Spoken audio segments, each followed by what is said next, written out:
This is Alex from phpacademy.org with another tutorial for the new Boston. Now in this tutorial we're going to be looking at multi-dimensional arrays. Now multi-dimensional arrays really put into use or into practice the use of arrays. Now as it stands, we've created this array at the moment. We have an associative array with different food types here, and we've assigned values of the amount of calories in each food. So we've given an example of how an associative array can be useful.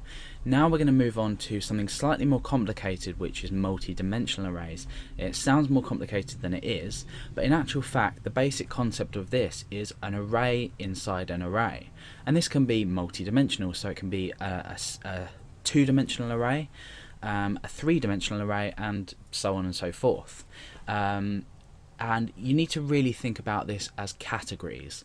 Now in this example I'm going to be creating two categories. I'm going to be creating a category called healthy and unhealthy, and then inside these different categories I'm going to be adding different types of food. So I'm going to class pizza as pizza as unhealthy, and I'm going to be classing salad, vegetables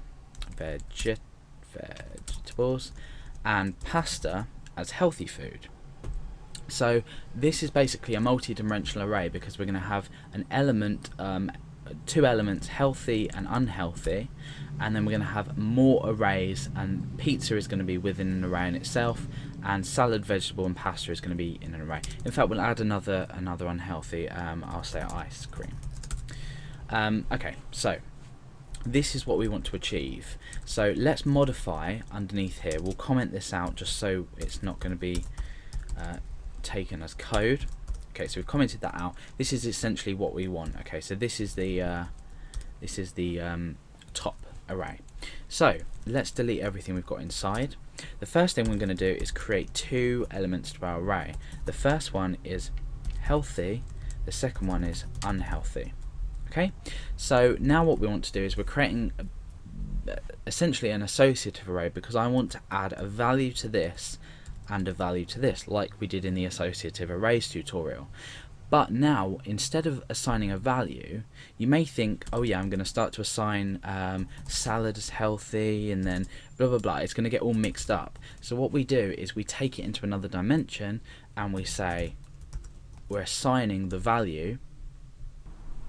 So we have created an array inside an array, so we're already talking into a second dimension. So if I add another array in here, let's just run this to prove that it's going to work. Okay, yes, we're not receiving any errors at all. Now inside these arrays we can start to add our foods.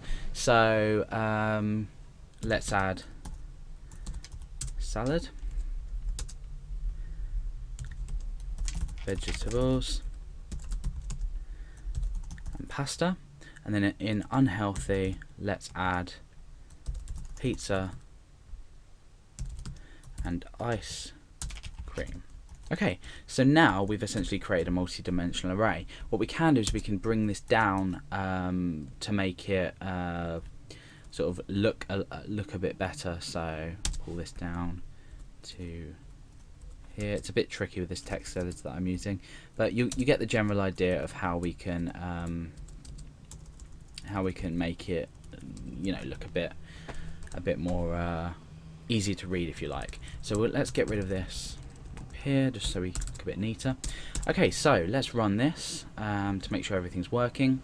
Yep, we've not received any errors. So now how are we going to access each element of this array? So what we've essentially done is we've created an associative array with the value of the associative healthy and unhealthy as an array. So we've created a multi-dimensional array. So how are we going to access these different elements? Well, we can echo out food. Again, remember we're using our square brackets, and then we address healthy. But then what we do is we need to access either element or either key 0, 1 or 2. So how do we do this? You know, we need to add something around here to be able to access that. All we do is we put another pair of square brackets next to it, and then we type the element. So as this stands, we're accessing the array food, the key of healthy here, and then inside that the first key, which is salad. So we're essentially here echoing out salad. Now you can already see how this is starting to pull together into a database type structure. So let's just refresh and see if that works. We're echoing salad. Now we can change this to say perhaps 2. That's going to echo out pasta. And let's refresh, pasta. Okay, so we can obviously change this to unhealthy and access element 1, which would be ice cream. So you can see how we can do this and change it, and you can see now how it's got multiple dimensions to this array. So that is basically a multi-dimensional array in PHP. How we declare it, and also how we access each element.